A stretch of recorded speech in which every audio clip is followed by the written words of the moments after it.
بسم اللہ الرحمن الرحیم۔ اگر کوئی شخص چھوٹی چھوٹی باتوں پر روئے تو وہ شخص نرم اور معصوم دل کا مالک ہے۔ اگر کوئی شخص چھوٹی چھوٹی باتوں پر غصہ کرے تو اسے پیار کی ضرورت ہے۔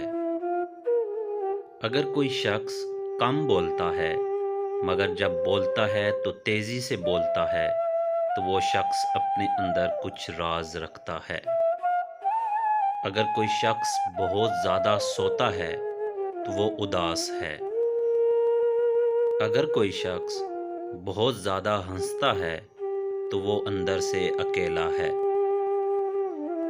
اگر کوئی شخص روتا نہیں تو وہ اندرونی طور پر کمزور ہے۔ ہماری سوچ ایک بیج ہے اور ہمارا رویہ ایک درخت ہے۔ درخت اور اس کے پھل کے معیار پر ہمارا بس نہیں چلتا کیونکہ یہ بیج کے معیار پر ہے، مگر ہم بیج چننے کی طاقت رکھتے ہیں۔ کوئی کتنا بھی کامیابی والا دن ہو، 24 گھنٹے کے بعد وہ ماضی بن جاتا ہے، اور ماضی کا ڈنڈورا پیٹنے والے کبھی مستقبل میں کامیاب نہیں ہو سکتے۔